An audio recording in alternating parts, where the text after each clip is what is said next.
मित्रों आई सुनते हैं एक छोटा सा प्रसंग, कुबेर का घर। मित्रों एक साधु विचित्र स्वभाव का था। वह बोलता कम था, उसके बोलने का ढंग भी अजीब था। उसकी मांग सुनकर सब लोग हंसते थे, कई कई लोग चिढ़ भी जाते थे।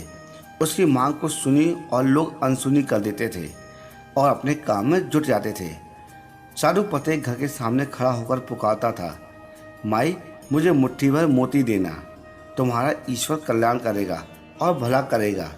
साधु की ये विचित्र मांग सुनकर स्त्रियां चकित में पड़ जाती और वो कहती, बाबा यहाँ तो पेट भरने के लाले पड़े हैं और तुम्हें ढेर सारे मोती कहाँ से लाके दें? किसी राजमहल में जाकर मांगो। जाओ बाबा, यहाँ से जाओ। साधु को खाली हाथ गांव छोड़कर देखकर एक बुढ़िया को दया आई। बुढ़िया ने साधु को पास में बुलाया और उसकी हथेली पर एक नन्हा सा मोती रखकर बोली, साधु महाराज, मेरे पास मुट्ठी भर मोती तो नहीं है, नाक की नथनी टूटी तो यह एक मोती मिला है, मैंने इसे संभाल कर रखा है, यह मोती आप ले लो। मेरे पास एक ही मोती है और मैं ये चाहती हूँ कि मेरे गांव से कोई भी खाली हाथ नहीं जाना चाहिए, इसलिए मैं तुम्हें सौंप रही हूँ। कृपा कर इसे स्वीकार कीजिए और हमारे गांव से खाली हाथ मत जाइए।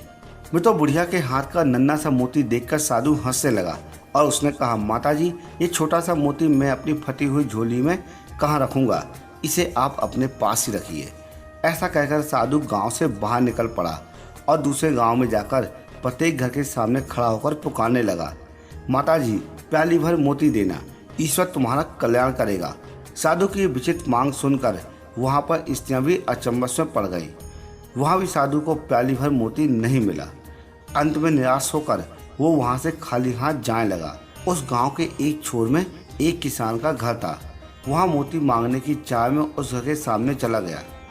माताजी प्याली भर मोती देना, ईश्वर तुम्हारा कल्याण करेगा, साधु ने पुकार लगाई। मैं तो किसान बाहर निकला और उसने साधु को बैठने के लिए कहा और चादर बिछाई और कहा, महाराज पधारिए। मैं तो किसान ने साधु को प्रणाम किया और मुड़कर अपनी पत्नी को आवाज लगाई, लक्ष्मी बाहर साधु जी आए हैं, उनके दर्शन कर लो। किसान की पत्नी तुरंत बाहर आई और उसने साधु जी के पांव धोकर दर्शन किए। किसान ने कहा, देख लक्ष्मी, साधु जी बहुत भूखे हैं, इनके भोजन की तुरंत व्यवस्था करना है। मुट्ठी भर भर मोती लेके पीसना और उनकी रोटियां बनाना, तब तक मैं मोतियों की गागल लेके आता हूँ। मैं तो साधु ने कहा कि मुझे तुम्हारी याद आती रहे, इसलिए मुझे कुछ थोड़े से मोती देना, मैं तुम दंपतियों को सदैव याद करूँगा। मैं तो किसान ने साधु की ओर देखा और कहा, जो फसल के दानों, पानी की बूंदों और उपदेशों के शब्दों को मोती समझता है, वही मेरी दृष्टि में सच्चा कुबेर का घर है। मैं वहाँ पेट भर के भोजन करता हूँ, फिर वह मोती दाल रोटी या चटनी रोटी प्रसन्नता का नमक उसमें स्वाद भर देता है। किसान दंपति को आशीर्वाद देकर साधु महाराज आगे चल पड़े। वे तो पृथ्वी पर सिर्फ दो ही रत्न हैं, जल अन्न।